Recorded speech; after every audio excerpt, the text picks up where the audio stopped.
Hello everybody, it is May 3rd, 2013, 2 days before Cinco de Mayo, if you're into that, and which is a very musical day. And what did we do this last week? Well, we have an edition of the vibrato course, honing it now and refining in the refinement area, and also an edition in the advanced voice course. The advanced voice course working on the exercises that actually continue to introduce the minor 7 flat 5 chord. Got major 7th, dominant 7th, minor 7th, and minor 7 flat 5 chords to respond to in various different ways.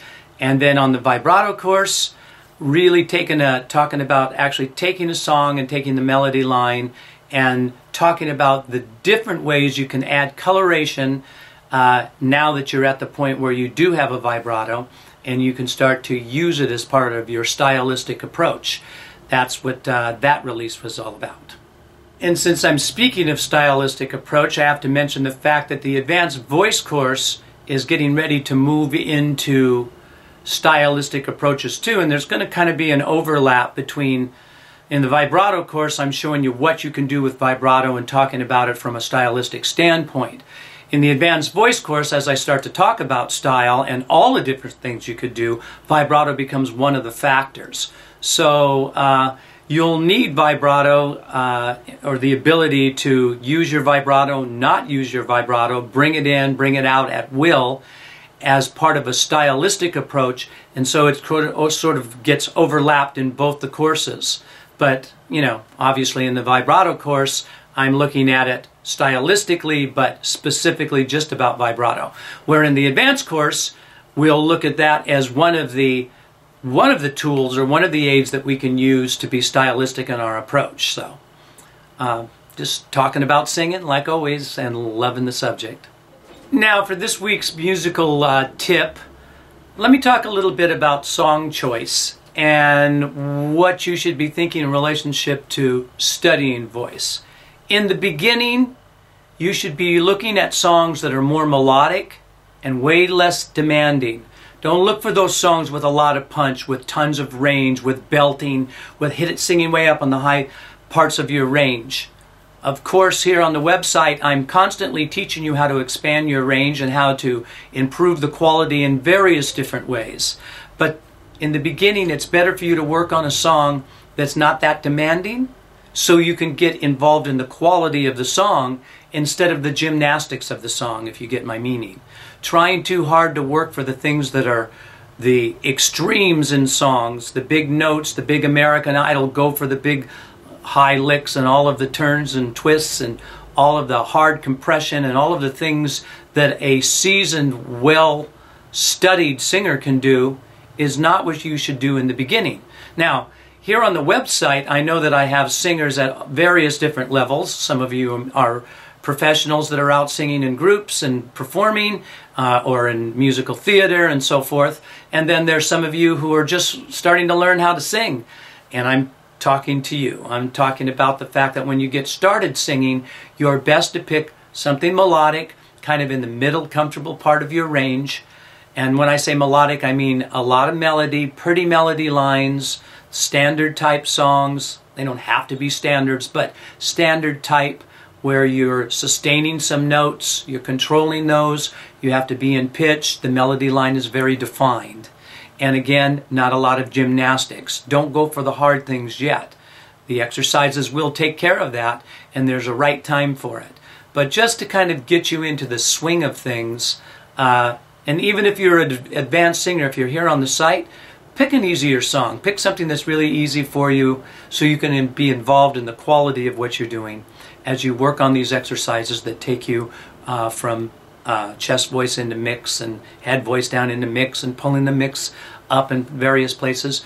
Work for smooth approach to what you're doing. Everything should feel easy and really flow.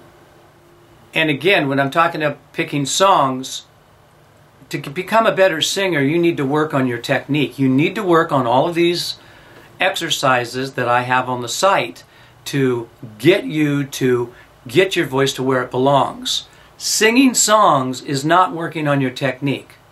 Singing songs are like a crossword puzzle, Every song is a brand new crossword puzzle with tons of different problems to solve. Anywhere from pronunciation to where it is in the range to what the intensity of the dynamics are, the interval choices. All of these things come together, and they come together in different ways in every song. The song is the end result. Now, of course, it's about singing songs, and the cause and effect of the end result is important. So, yes, you want to pick songs, and you want to pick songs with the thoughts and boundaries I've just pointed out. But keep working on your exercises to get your technique together so you'll perform these songs correctly. And you know, I don't want to get into the big internet wars that I hear some of the vocal instructors going back and forth at each other saying that this technique's better than that technique and so forth and so forth. Hey, let me tell you, all the good teachers that understand how voice works knows that there's a way to get you from one point to another. There's no gigantic, fast way that's going to show you how to sing more powerful than everybody else. It's probably just going to get you in trouble. You may start with it and think, oh, this is great, man, I can do all of these things. And down the road, a year from now, you're having all kinds of vocal problems and you don't even know why. It's because you're pushing too hard through your vocal cords with a technique that you're being asked to do that you're not ready to do. Yes, I have tons of exercises on the website. Why? Because I want to go very methodical, step by step, building a very flexible voice, getting that tendon to stretch the right way, getting you to start to feel and experience things that takes a while to do. Hey, everything takes a while to do if you really want to be good at it and if you want to take the right approach. So I'm on my little soapbox here today, but I just notice all these wars going on the internet. Don't want to be part of it. Don't want to fight about whose technique is better than that. You know, everybody has successes and failures in relationship to the things that they're doing as teachers. I truly have been teaching for over 40 years. It's crazy to say, but I've been teaching that long. I started at a very young age teaching. Probably shouldn't have been teaching when I first started teaching. And I should find those people the first 5 years of my teaching to give them their money back. But it's been a long time since then. And I know a lot about voice. And I've gone through so many different approaches and seen so many people's approaches towards making this thing happen. And sometimes those things that just seem like the best idea in the beginning and you're all excited about, sometimes those turn around and bite you. I've got years of experience underneath my belt. I know what works. And I'm telling you what works is taking the approach of doing these exercises in a very consistent, numerical kind of a way, not pushing your voice, always going by feel, not what you sound like, because what you sound like is also a trap. Sometimes you can manipulate your voice to sound good. Everyone will pat you on the back. They'll tell you you're great. You're screaming your head off at your gig.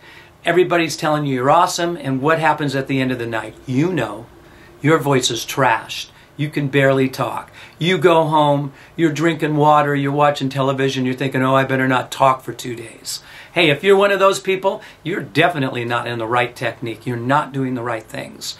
And sometimes some of these techniques that get people to belt and push really hard, same problems arise. You can sound good, but be doing the wrong things to sound good. That's what I'm trying to explain to you. In the beginning, it's always much better. In fact, from beginning to as long as you study voice, what you feel like is a great indicator. That didn't hurt. It was easy to get up to those high notes. I didn't strain. I didn't struggle. I'm smooth through my break. The feelings are better indicators that you're keeping a healthy voice. And nobody knows better than you, because you live inside that body over there. And you want to make sure that you are doing the right things when it comes to voice. Yes, I have a very laid out beginning, intermediate to advanced courses, even about teaching vibrato, in a way that is not going to hurt your voice. And you will get results. All my students get results. All my students sing high. all my students understand how to stylistically use the tools by the time they've gone through all of the exercises that I'm talking about.